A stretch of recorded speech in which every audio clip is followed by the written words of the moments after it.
All right. Good evening. Welcome into the Bicoastal Baseball Podcast on the Grid Network. I'm Mike Guido. That's Dalton Brown. It is great to have you in here on another Monday night. Dalton donning the Milwaukee Brewers hat today. Again, was this another closest to the hand situation? Closest to the top? No, because closest one to my hand was the Guardians, and I wasn't going to go Guardians 2 weeks in a row. So I dug in there a little bit, found one I hadn't worn in a little while, and got the dusty Brewers hat out for tonight. No real reason at all. I don't have a ton of Brewers content for people, but here's the hat nonetheless. Well, feeling good, looking good. Also, I want to shout out Dalton real quick for joining us on the air while the largest Duke game in the history of Duke baseball is occurring right now. You have like a separate screen or something like that set up so that you can keep tabs on it while we're here. You are muted, my friend. I'd be lying if I said I didn't have my phone with it on, kind of propped up against my laptop screen. But I'm locked in on our show though, man. I'm ready to go. We got some good topics, some good stuff to talk about. So we are ready to go. Tristan Reyes in the comments already. Let's go. Also saying Mets swept the Rocks, Mike. Where are the Yanks at? Yeah, really. Seriously, we're 2 minutes into the show already, and already I'm getting shit from the audience. It's really, really great.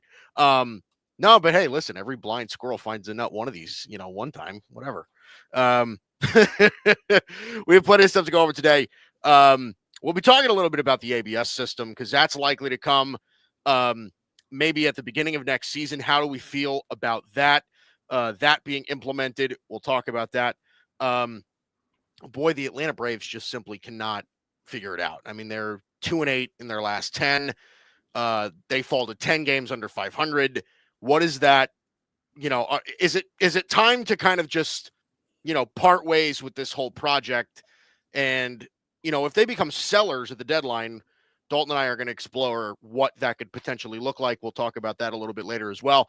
Some big call-ups in the major leagues. The Roman Empire, as they like to call it in Boston, is finally there, with Roman Anthony finally being called up, the number one prospect in all of baseball. And Jac Caglianone is one of the top premier prospect hitters in all of baseball, and he's got called up by the Kansas City Royals not that long ago.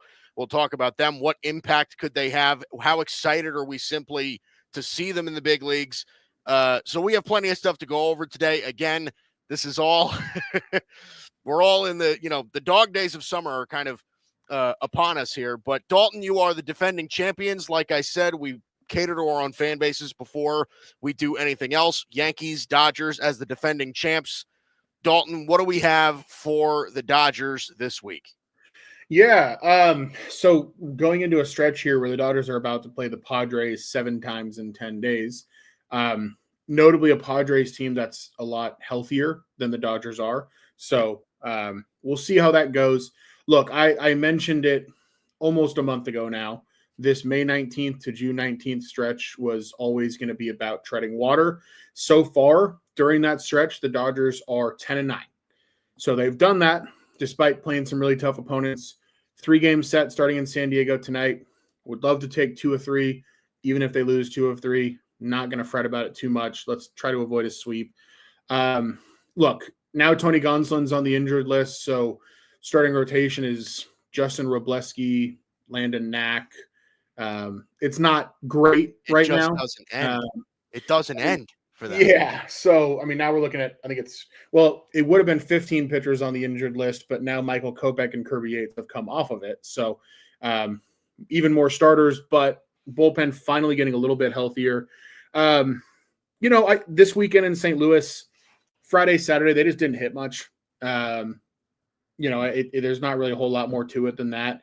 Came back out on Sunday and played a much better ball game offensively. And look, Cardinals are playing really well. Dodgers are treading water. Same thing with the Mets. The Mets are playing good baseball. I was pretty happy to take 2 out of 4 in that series. So I know I sound like a broken record, but these are kind of the dog days for the Dodgers, coming a little bit early. Yeah. And from June 20th, when they host the Washington Nationals, from then on, it's the easiest schedule in baseball. So Not a ton that I didn't already say last week as far as the Dodgers. Well, listen, man, like I said, this is, it's June 9th. We're, we got less than 100 games left in the season. So we're, kind of at the point where we're at that midway point where just baseball is baseballing. At this point, you're going to have your ebbs and flows. But it just seems like it never stops for the Dodgers. It just doesn't seem like it ever stops with the injuries. I mean, I guess, if you're going to get hurt, you better get hurt now than in September.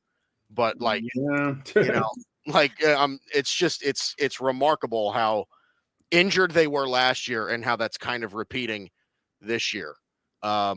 Tim Barnard, host of the Boston Sports Summit here on the Grid Network, taking 2 or 3 from the Yankees, bringing up Roman Anthony. What a weekend it's been for the Red Sox. Yeah, let's talk about that for a second. So yeah, the most recent state of events for the Yankees is they lost 2 out of 3 to the Red Sox at Yankee Stadium. Listen, that was a very offensively loaded series. The Red Sox came to play. Like I'll give credit where credit is due. Lost. They scored 6 and lost on Friday. They won on Saturday with 10 runs scored. Won on Sunday with 11 runs scored. Like they really hit Yankee pitching. Really did. For the first time in a while, Ryan Yarbrough got hit, and for the first time in a long time, Carlos Rodon got hit. So listen, you got to give credit where credit is due. This is kind of a point where, like you're not going to go out and shove every start. So there is a part to that.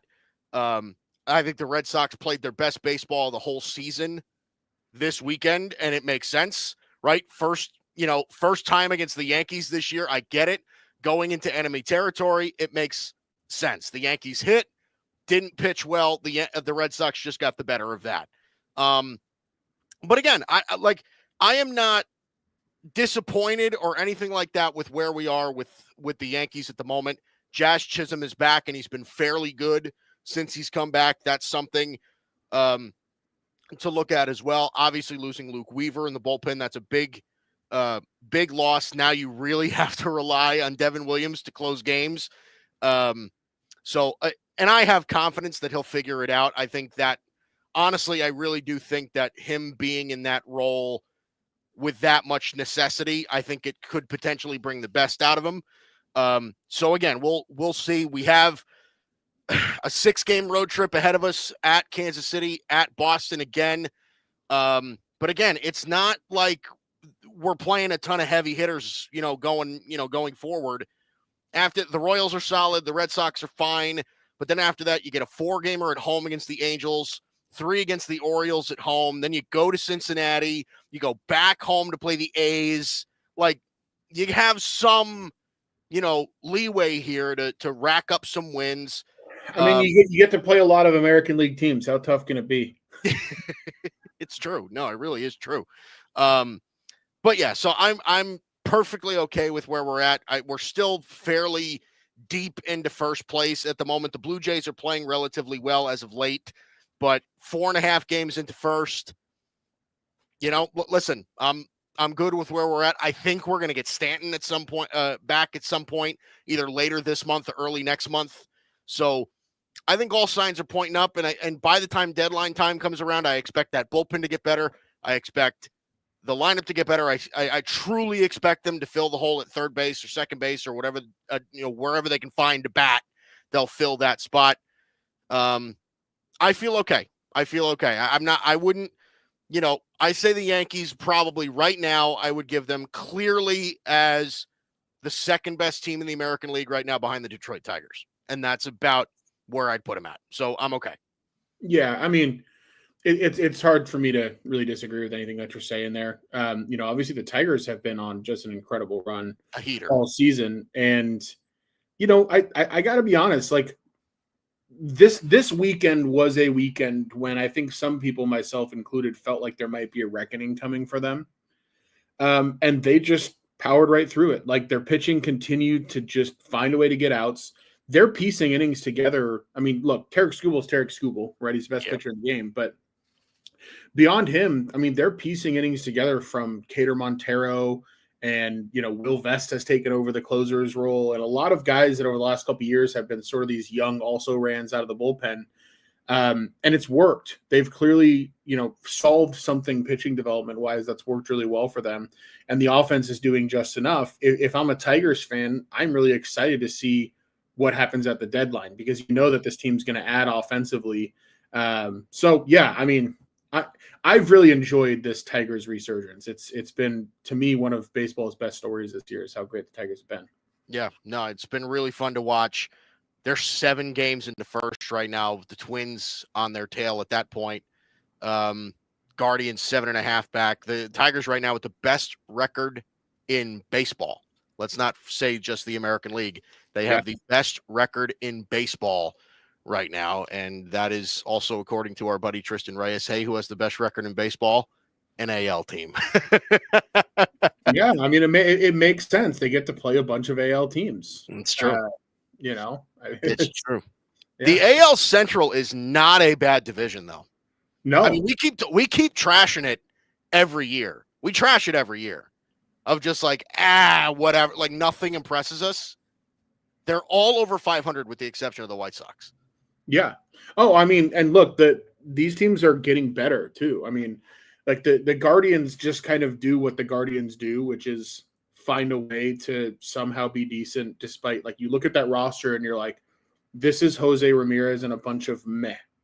And yet they just have a winning culture that works year in and year out, and they deserve a lot of credit for that. The Twins are kind of the opposite. The Twins, you look and you're like, there's all this talent, and they just kind of barely hover around where maybe they should be. Mm-hmm. And then the Royals are exciting too.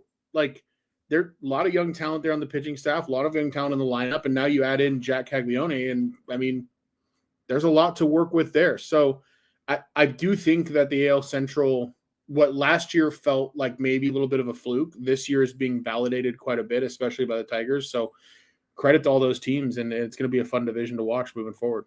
Yeah, Guardians are still ass. Let's be honest. Guardians are still pretty ass. I don't know, man. We'll see. But all right, before we jump into stuff, let's give you a quick score update. Right now, Marlins and Pirates, a 4-1 lead. Wow, that it was 1-0 Marlins like 5 minutes ago. 4-1 Pirates now in Pittsburgh. This is the season debut, by the way, of Yuri Perez, which is very much anticipated in Miami. Not a season changer or anything like that, but one of their top tier young arms that they're very, very excited about making his season debut tonight. So 2 innings, 4 earned, 3 Ks. I mean, give the guy a break. He hasn't pitched in 2 years. Sometimes you got to work out the kinks. Look, if you're Miami, you're not going to be able to extract value from the Yankees, Dodgers, or Red Sox for Yuri Perez in 2 or 3 years if you don't get him healthy. So that's true. It's very true. It goes into the farm system for the big market teams, if you will. But again, 4-1 lead for the Pirates in the bottom of the third over the Marlins. The Reds lead the Guardians right now in Cleveland 4-3. They're in the top of the sixth. Phillies 2-1 over the Cubs right now in Philadelphia. They're in the top of the sixth. Rays right now with a 1-0 lead over Boston at Fenway Park. They are heading into the fifth. Braves and Brewers still scoreless in the top of the third. The Blue Jays and Cardinals. The Blue Jays right now with a 2-0 lead over the Cardinals in St. Louis. They're in the bottom of the second. And then you got some later games tonight. Athletics and Angels. That's in Anaheim. It's Grant Holman and Yusei Kikuchi on the bump for that one. Dodgers and Padres later tonight as well. That's in San Diego. It's Dustin May and Nick Pivetta on the bump for that one. And then the Mariners and Arizona Diamondbacks. That is in the desert. Emerson Hancock and Merrill Kelly on the bump for that one late tonight. Yeah, one more score update as well. Home run just now by Jake Berger for Duke. Duke takes a 3-2 lead in the fourth. A win tonight would send Duke and myself to Omaha next weekend for the first time since 1961. There you go.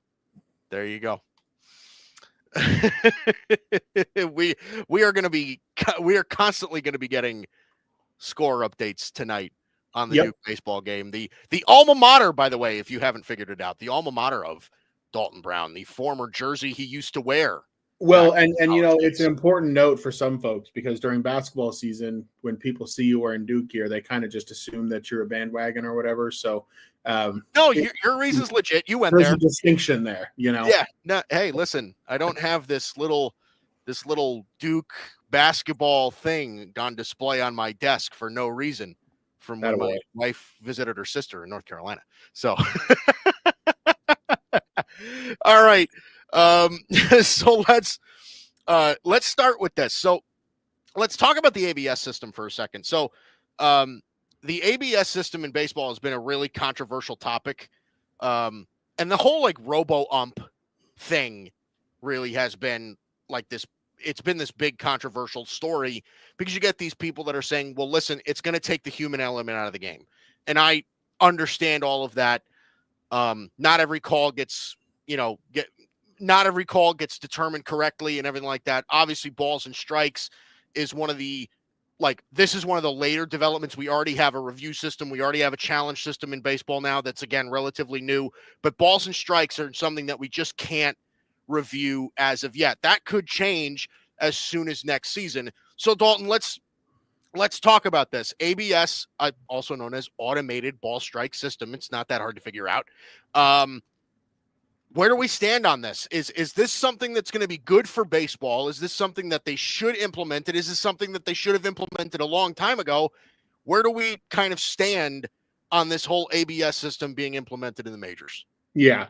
Well, so first, from like a news perspective, technically what's happened is Rob Manfred told Evan Drellich of The Athletic that he plans to propose the change, which would go to an 11-person panel that, from what I hear, is expected to vote like 11-0 in favor of it. So I would expect that this will be in Major League Baseball next year. Now, I've been on record on this show as being anti the majority of Manfred's changes and bastardizations of our game over the last couple of years. Look, the pitch clock, I'm in the minority there. I've learned to live with it. It is what it is. I love baseball, right? The run around second and extra innings, as long as it stays out of the postseason, I'm good with it, whatever. Still vitriolically, just incredibly furious about the banning the shift. I think that's a massive scar in the game. To me, you let the game adjust to itself over time. This is a completely different category for me. I am 100% in favor of ABS in this form. In the form in which it's, hey, there's a limited number of challenges. It happens in less than 10 seconds where the hitter, batter, or catcher, the hitter, pitcher, or catcher taps their head, and they very quickly determine whether it's a ball or strike using the ABS system. I love the fact that it's only 2 per side per game, so that way there is actually a, potential risk of using it. And I also think that it's going to be really interesting to watch what data comes out of this. We already saw in spring training last year that catchers were much better at accurately using ABS than pitchers, which makes sense when you think about it. The catcher is 1 degree removed from the bias that the pitcher has, that every pitch he throws is a strike. And the catcher has the best view of the entire situation. Mm-hmm. I wonder if most teams are going to tell their pitchers, hey, we don't want you challenging pitches. We'll let your catcher challenge pitches for you. I wonder how. I also think it's going to be fascinating to see how does that go over with a Max Scherzer or somebody of that ilk. So there's a lot of social dynamics with it that I think are going to be fascinating. I think you're going to have some hitters with unhinged personalities that are going to challenge twice in their first at bat of the game, and their team's going to be out of challenges the rest of the night. And that's going to be an interesting dynamic to watch. So I think it makes the game better. It makes the game fairer. And I think that it's the right level of a step with it. What I don't want is a fully automated strike zone where there's a voice in the umpire's head telling them whether to call a ball or a strike. Yeah. I think this is a way that the human element still exists in the game without it being too human to the point where it's altering games, right? Yeah. Teams can now, in a big moment, if they feel a call is egregious, challenge it and hope that they're right. So I love this, Mike. It falls in the exact opposite category of almost everything else Rob Manfred has done as commissioner. Yeah. Tristan Reyes, by the way, very active in the comment section today. He says, looking at you, Juan Soto. And that's true. That's very true. Juan Soto is giving credit. Juan Soto is given credit very much so for knowing the strike zone almost as good as any other hitter in baseball. And, it's been kind of noted that, like, if he thinks it's a ball, more likely than not it is. It would not surprise me if very early in a game he just goes like this. The first two pitches of the game that he sees, he goes like this. Oh, man. And what's going to be fun, Mike, is you have guys like Juan Soto and guys like Max Muncy who just genuinely really know the strike zone. Yeah. You're also going to have guys that are just kind of hotheads about it, right? Like, I'm imagining Carlos Gomez, right, when he used to play. Imagine him with ABS. Like, some of these guys, it's just going to be weak. Yeah. Some of these guys, it's just going to be their emotions getting the better of them in the moment. Like, imagine AJ Burnett on the mound with ABS. Oh, like God. Top of the first inning, both challenges used. He's already cussing out the umpire. So I still think I think it's going to be really entertaining. I can't wait for it. It is going to be cool. I agree with one thing that you said really, really heavily. Major League Baseball really needs to be careful of how they toe the line of, like, keeping the game human and not making it too robotic, right? Like I don't want this to become a fully AI supported sport, right? Where every decision on every play, on everything is decided by a computer. Mm-hmm. Like, that just, like, I just feel like that's dumb. I just hate that part. Totally with you.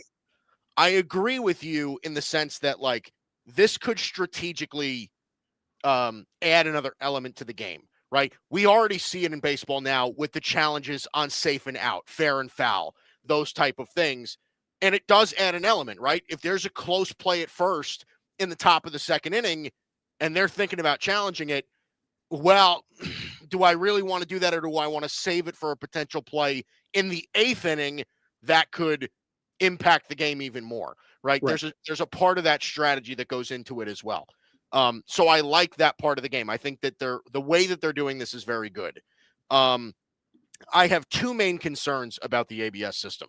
The first concern that I have is how, and maybe this is just because I don't know how all of this stuff works from a technological standpoint. I'm curious of how accurate this ABS system is going to be with the differentiating strike zones from hitters, right? That's something that I'm a little bit concerned about. And I think that that's a reasonable concern. And maybe it's one that's a little fuddy-duddy-ish, but it is a concern that I have. The other concern that I have, and this is more of what I have, is this going to diminish the value of catcher framing? Like, is that part of a catcher's game going to be obsolete, right? Like, that art of a catcher's game going to be obsolete if you now have an automated strike zone system that any batter, catcher, pitcher, whoever can tap into at any time, and you can't steal a strike or something. Like, is that going to be completely, maybe not even completely, but is that going to be diminished in a certain way? Yeah, I'm glad you brought that up, because I think that's a really, like, under talked about part of this. That's another reason why I like the way they're implementing this, and I don't want them to push it further. Like, I'm not interested in robo umps, because with robo umps, I mean, I heard one of the podcasts, I think it was the Suspended Family Barbecue guys, I listen to them every week.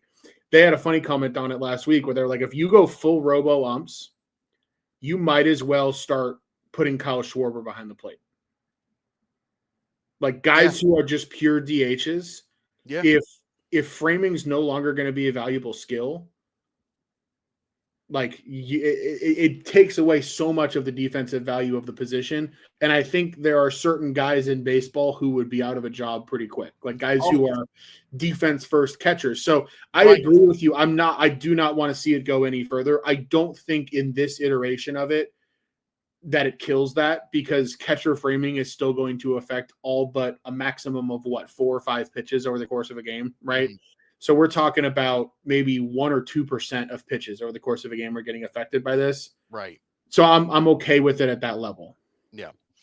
Yeah, I think I agree with you in that sense. I don't think it'll be completely diminished, but if they do push this any further than what they have it proposed as right now, I think you're 100% right. You're going to see David Ortiz back behind the plate. We need Right. somebody there that can simply catch the ball and do nothing else. Like that the defensive value of that position is going to just if you're it makes, and I know this just because I'm a Yankee fan, it makes Gary Sanchez more, guys like Gary Sanchez more acceptable at the catcher position. He can hit 25, 30 bombs. He's an awful defensive catcher. He's got a hose, but can't frame, can't block, that's going to become a little bit more acceptable. Yeah. But I don't hate the system. I don't. And again, I went into this, and you and I disagree on this because I actually ended up liking the pitch clock, but I thought I was going to hate it, and I don't. I kind of feel like this is going to have a similar feel for me. It just reeks of something that I would hate, but I don't know that I'm gonna. I think I'm actually going to turn out to like this, especially if they make it visually pleasing for the viewer, right? If they use the same sort of system like they do in tennis, where it's in or out, right? Where they simulate the pitch and they see it and everything like that. And they it makes it a visual thing that's not just okay, let's just wait for a decision until it pops up on the scoreboard. Make it a thing, right? Make it visually pleasing, make it an event for the viewer as well. Then I think I'd be way more on board with it as well. Yeah. I mean, I agree on the entertainment aspect of it. We don't need to have the pitch clock conversation because I just, I don't want to have that conversation right now, but no, I agree. And I think there are entertainment aspects of it that are going to be really underrated too. I mean, this is the same reason why I've been a proponent that every major sports league at each level of its playoffs should let the higher seed pick its next opponent. I just think that the theater around that would be incredible. Which again, that's another harebrained thing we don't need to get into, but similar in terms of if you can turn it into a more. By the way, the other side of this that's worth touching on too. This is also where gambling interests have a little bit of a say too. As a sports bettor myself, I want balls and strikes to be called as accurately as possible. I don't want to lose, even if I'm only betting $15, right? I don't want to lose a bet because of a bad ball strike call. And this makes that a little bit less likely to happen. I'm on board. Yeah. Yeah. No, I'm with you on that, especially from a gambling perspective. I think you're right. Okay, let's move to this. So the Atlanta Braves, like I said, to start the show, I said, they just really can't figure it out right now. They're 2-8 in their last 10. They're 10 games under 500, 27-37 is where they're at right now. If I take a peek at the standings right now, they are 14 games back of first behind the Mets in the NL East. They are not close to playoff contention at the moment, and that's a very steep hill to climb. I think we're almost at the point where we can especially in the National League, we can put a very high probability that they're not making the playoffs. They're not playing good baseball right now. They haven't all year. So this is the question that kind of needs to be asked now all right, now that the Braves are kind of falling out of it here, and some of it was due to injury, but also they're kind of healthy now and they're still not really playing great. How much of this is just okay, we've seen the best of the Braves already, and it might be time to kind of not even rebuild, but retool in some ways, trying to, kind of make a shift of things. If they were to sell at the deadline, Dalton, what does that kind of look like? What can the Braves do to maybe even get themselves out of this hole for the next couple of seasons if it doesn't end up working out this year, which it probably won't? Yeah. So a couple things to unpack here. For one, I think at this point, if you're the Braves, you have to be looking more at the wild card than at the division, right? Oh, yeah. They're not, but they're 9.5 games out of the third wild card spot, which those three top spots right now are occupied by the Padres, Giants, and Phillies, all of whom are playing much better baseball than the Braves. The Giants just swept the Braves. And there's a lot of traffic in between them. We're talking they're 2.5 games behind the Nationals right now. So, I don't think the Braves are out of it yet. I think we're 2 weeks, 3 weeks away from having these conversations, like in terms of, are they actually totally out of it? But I think it's an interesting thing to start unpacking now in terms of what would they unload, right? I'm going to start with the pitching because I got a whole list of names that I want to run by you that I think they could unload. Chris Sale is one. 36 years old. He has an $18 million club option next year. I think they'd be hesitant to move him because they have that option to bring him back next year and he continues to pitch well. But that's a guy that on the open market, you could get a hell of a lot for as far as future value, right? I mean, there are teams that are going to be very starting pitching hungry. Right. I don't think they're going to move anybody else on the pitching side. Like they have another year of control on Reynaldo Lopez after this, and then a club option. I think they want to hold on to him. Strider under contract through, I think, 2029. And then you have Schwellenbach, Holmes, Elder, Smith, Shaw. These guys are all on their, they all haven't hit their contract year yet. So, pitching wise, I think it's Chris Sale. I think it's Raisel Iglesias out of the bullpen that could get moved. I think you could see even like a Joe Jimenez or an Aaron Bummer get moved, even though they're under contract next year. Moving bullpen guys is not something that I think they'd have much of a problem doing. As far as position players, this is the tough thing for the Braves is if this is who you are now, you committed a lot of years to your core guys. Like you committed a lot of years to Austin Riley, Matt Olson, Ozzie Albies. They have club options on each the next 2 years. So I guess you could see them move him. I don't think they have the heart to do that. Obviously Ronald Acuna is going nowhere. Jurickson Profar's under contract for the next 2 years after this and ineligible, I think, to play in the postseason. Michael Harris is under contract for a whole bunch of years after this. I wonder how they feel about that deal now with how he's performed.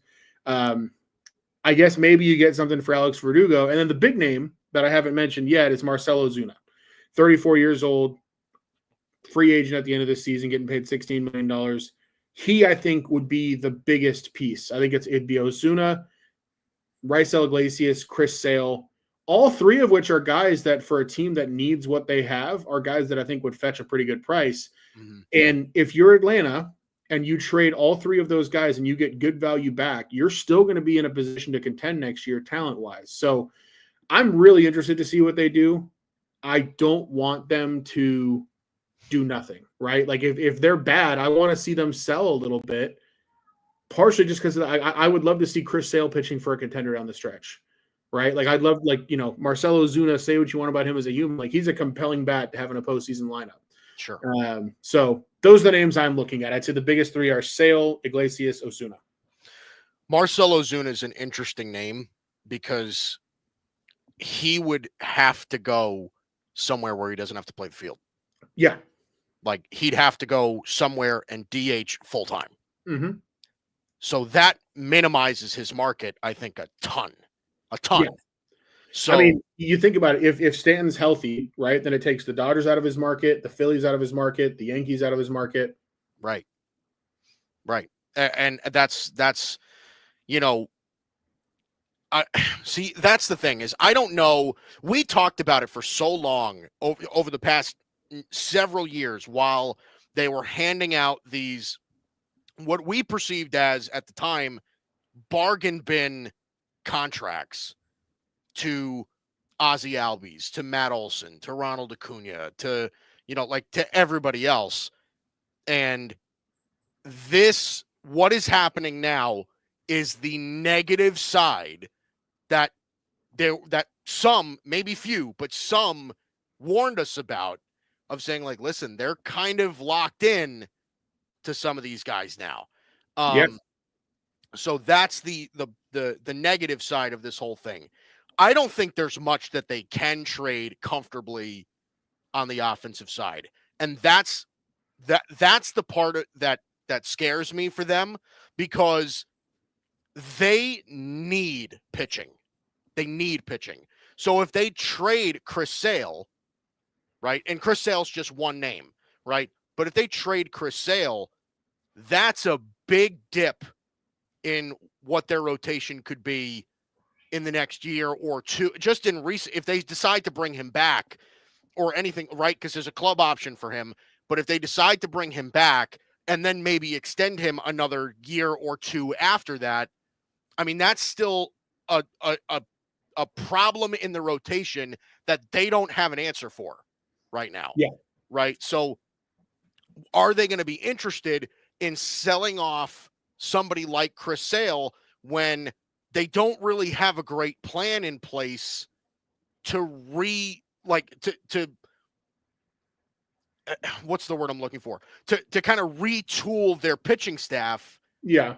Like if they were going to trade somebody, I think it should have been on the offensive side. I agree with you in the sense that like Chris Sale makes sense to trade. He's a little older. His contract isn't very long. You can get good value out of him right now for a playoff team that needs him in the rotation. All of that fits and it's all great.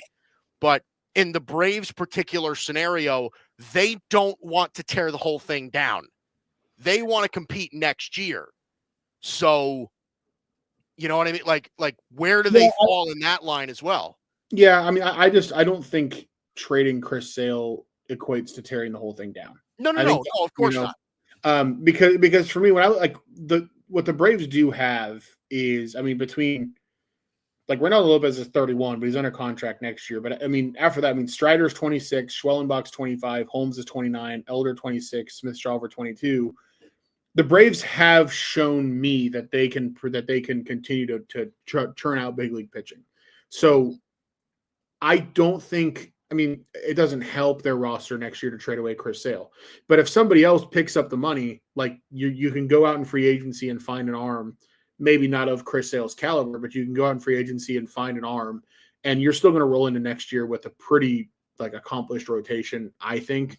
By the way, you know, Tristan noted this before I could say it because I was going to say it on air. I think Detroit would be a great fit for Ozuna. Yeah, I think that makes a ton of sense. Seattle potentially as well. I think Seattle probably goes after a first baseman before DH, but I think Detroit for Ozuna like would fit like a glove in terms of what that lineup needs. Yeah, no, I think you're right. I think that could absolutely be a good fit for them. Is there any chance that they trade any of their younger pieces? Like honestly, like is there any chance that they trade? Like obviously, like Acuna's not going anywhere. Let's get that off the table right now. But is there a chance that they trade Austin Riley? Like, is there a chance that they trade, you know, like I don't think they're going to trade Matt Olson either. But like, are they going to trade Ozzie Albies? Are they going to trade Michael Harris? Like one of these younger players, one of their core guys. Is there a chance that one of those guys gets moved? I mean, Austin Riley, I think no. Like I think the arrow is just still pointing up on him, and he's a really special offensive player. You got him under team control for a number of years now, right? I mean, look, Matt Olson, I guess maybe more likely than Riley, but I'd still lean no. He's also got a contract that they'd have to sell off. So that's the tough thing is these guys are. I mean, Olson and Riley are both making $22 million for years. Like, yeah, right. Olson's under contract for the next 4 or 5 years or something like that. Right. Albies is an interesting name. Like, you know, it's funny. He feels like he's been in the league forever. He's only 28, but yeah. I mean, they have club options on him at only $7 million each of the next 2 years. That is not much of a price tag for Ozzie Albies. Like, I just don't think that they would be willing to not keep him. Mm-hmm. You know, like I just don't. I think, I mean, Michael Harris, like because Michael Harris hasn't looked the same since 2023. If there's a team that wants to make a bet on him at $8 to $10 million a year over the next several years, like maybe a team bites. He's terrific defensively. He just isn't doing it with the stick. You know who the other player is that could be interesting with how good Drake Baldwin's been, right? Potentially the rookie of the year in the National League. Sean Murphy. Now that's a big contract for a 30-year-old that he's under for several more years, but like Sean Murphy could move. Now, I will say this. I don't think Sean Murphy moves at the deadline because teams don't trade catchers at the deadline. Like, it just doesn't happen. Yeah. For a lot of reasons. But Sean Murphy in the offseason, if the Braves want to commit fully to Drake Baldwin, I could see a world where they trade Sean Murphy somewhere for a major league ready starting pitcher.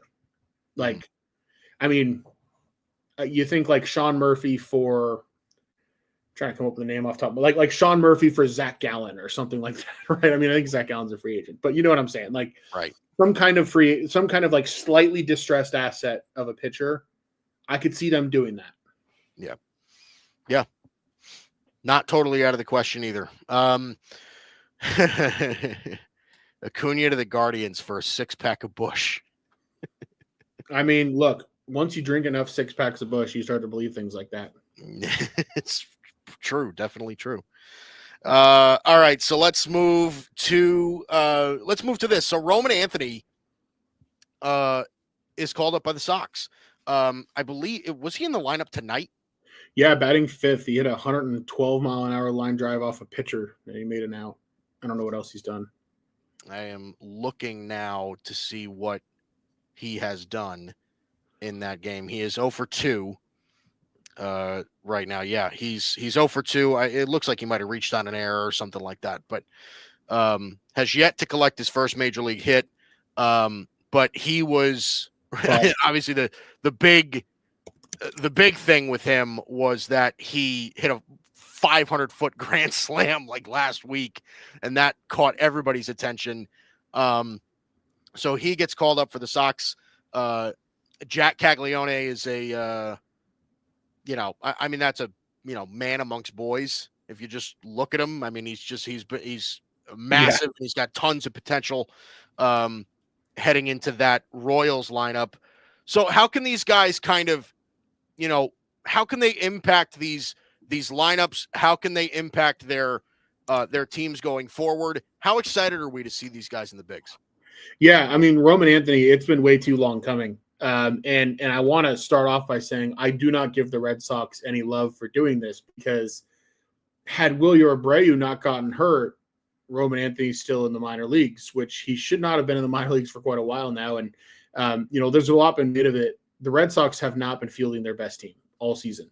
And I think that's rightfully extremely frustrating for their fans. Obviously Roman Anthony now being in the big leagues changes that a bit. And with him, Marcelo Meyer, Christian Campbell, like all these guys up in the lineup now, like this is what Red Sox fans have been clamoring for. So, I'm excited to see what that offense looks like. Obviously they're coming off of a big offensive weekend in the Bronx too. They need an influx of some kind of energy in Boston. This weekend might have been the start of that, although I think they're trailing Tampa tonight. But I'm just excited to watch this kid hit. Like, I mean, he's five tool guy, like 50 grade and above in all 5 tools. The bat speed and the power is impressive. And the same thing goes for Caglianone as well. Roman Anthony has a bit more to offer defensively than Jac Caglianone, but these are 2 teams that needed an influx of some kind of spark. I think the Red Sox offensively needed it a little bit less. The Royals desperately needed to make this move as well. It's funny. I saw people, most notably David Sampson, kind of chewing out the Royals for calling him up before June 17th, because that affects his service time. They're going to have to pay him a year earlier.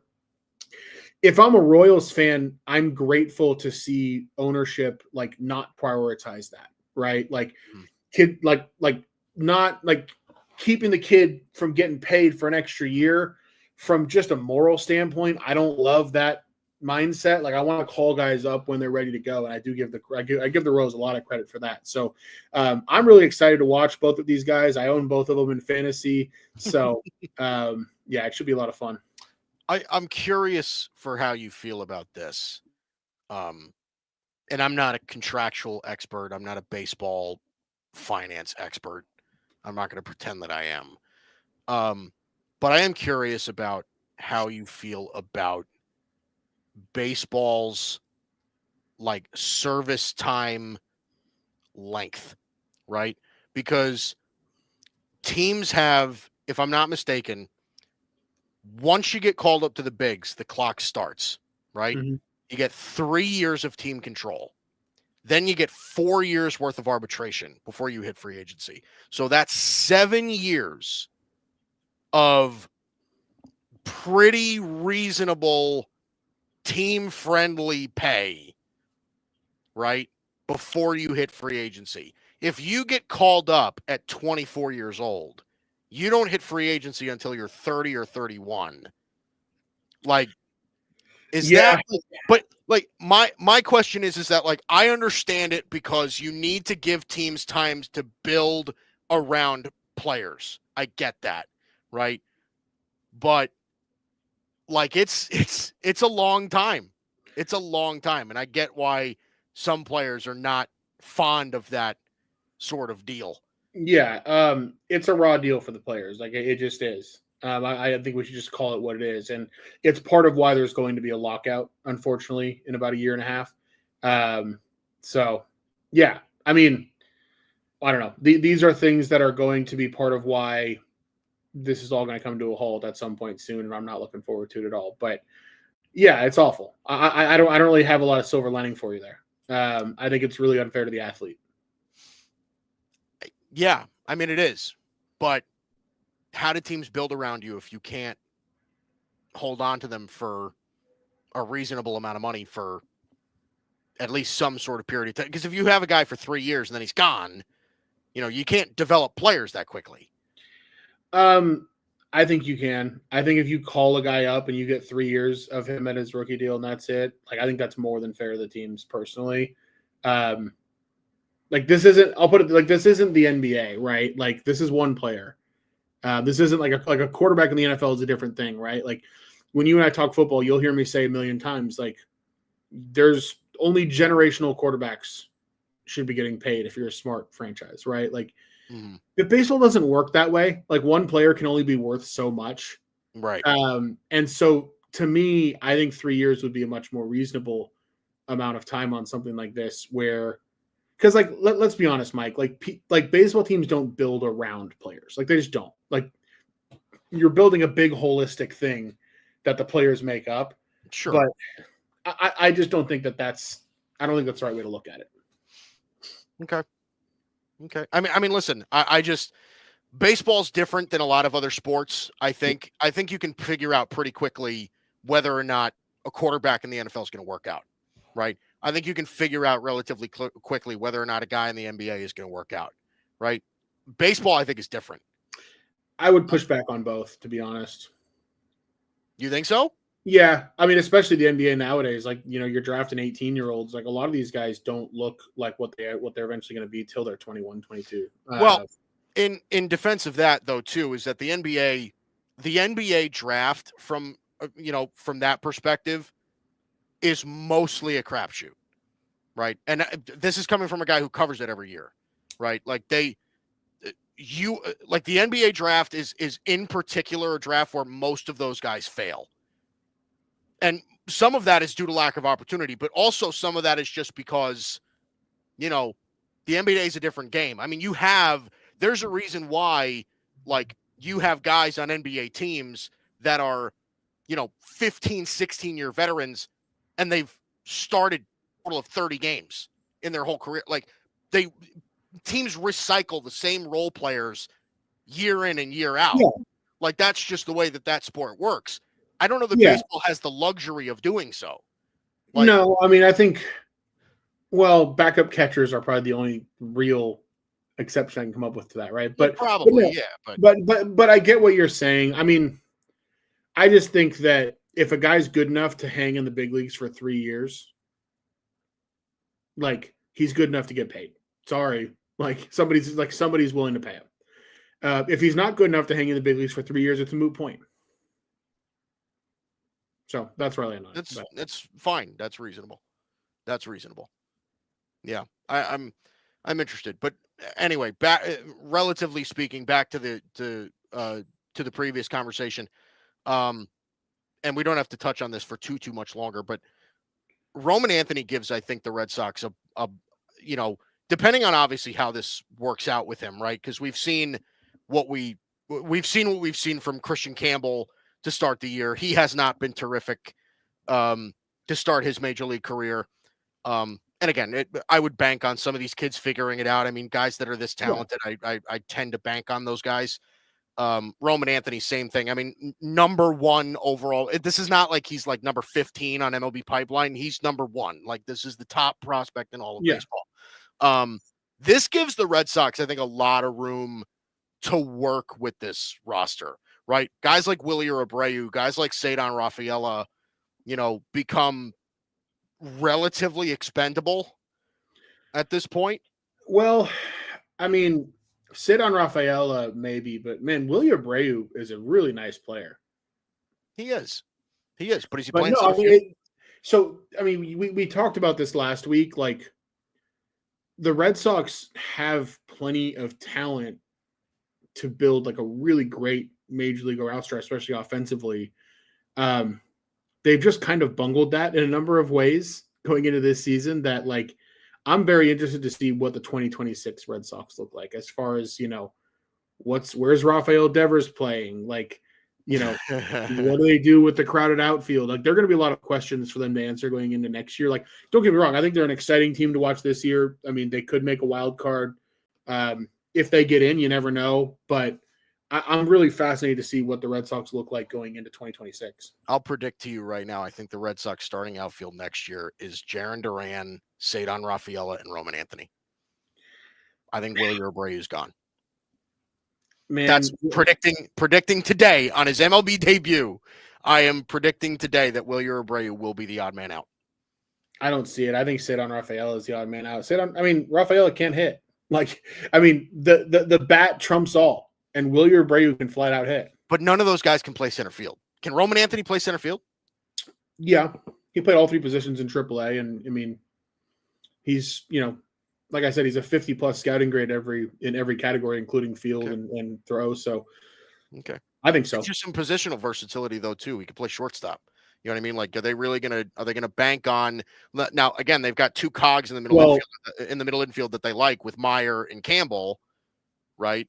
But they've also got Trevor Story's contract to deal with and all of that. So, see, I think Trevor Story is the one that needs to go, but it's tough to convince a team of that when they're paying a guy that much. I mean, at what point, if you're the Red Sox, do you cut him a check and say go away? Yeah, I mean, probably now if it's me making the decision, but yeah. All right, so that's that. So let's give you another score update before we head into the hot corner. If I can get my damn thing to work. Here we go. Well, while you're getting your damn thing to work, Duke's up 3-2 heading to the top of the 7th. Okay. Hang on. Yeah. Hang on. It's getting dicey. It is. All right. Pirates right now up on the Marlins. They're in the heading into the bottom of to the top of the 6th, excuse me. They're up 4-2 on the Marlins. Reds over the Guardians right now. That's 6-4 in Cleveland. They're heading into the 8th. Cubs and Phillies knotted at 2 heading into the bottom of the 8th. That's a good one right now. That's a good series. Cubs, Phillies, 2 of the top teams in the National League. That should be a fun series to follow. Rays right now, correctly, as Dalton said before, up on the Red Sox right now, 3-1 in Boston. They're in the bottom of the 6th. Red Sox right now threatening bases loaded, 2 outs. So that could change. Atlanta right now with a 3-1 lead over Milwaukee. That's in Milwaukee. That's in the top of the 5th. Blue Jays up 2-0 on the Cardinals right now in St. Louis. They're heading into the 5th. And as I said before, 3 later games tonight, all on the West Coast. Athletics versus the Angels. Grant Holman, Yusei Kikuchi. That's in Anaheim. Dodgers, Padres in San Diego. Dustin May and Nick Pivetta on the bump for that one. And then the Mariners and Diamondbacks in Arizona. That is Emerson Hancock and Merrill Kelly on the bump for that. Tristan Ray says, dicey? Nah, Dalton's going to Omaha. You going to go? Yeah, I actually, my wife and I already booked our Airbnb for Friday night and Saturday night, about 45 miles outside of Omaha. Well, maybe about 60 miles outside of Omaha in rural Iowa. We booked like this 190-acre farm oh my God. On Airbnb. You have to tend to the chickens while you're there? Or? This like old rustic house because we're going to bring our dog, and we have a 100-pound Great Pyrenees that likes to bark. So we're going to bring him with us.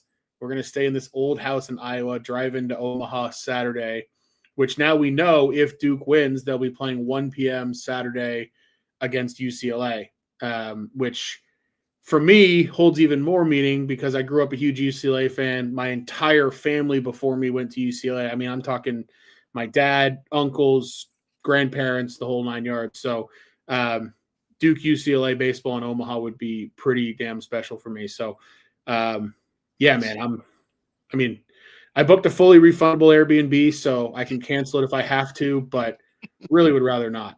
Yeah, it sounds like a nice getaway. Did you get an offer from UCLA?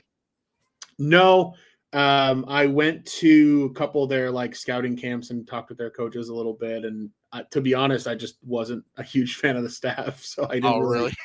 Yeah. And I wanted to go away from home too. Okay. I think I was committed to Stanford for a little bit, which was about as close to home as I wanted to be. Okay. Yeah. Okay. Listen, man, I'm jealous of you in that respect. You were good enough. You were a good enough baseball player to go to a decent enough college to. It was certainly a time, man. I miss having that ability, and I'm so far removed from it now physically that it's not even funny. Oh yeah. Are you at the point now physically where like if you threw a baseball, your arm fall off, or is that the? Oh yeah. Yeah, I mean, I tore my labrum and never got it operated on. So, oh god, I basically can't throw a baseball.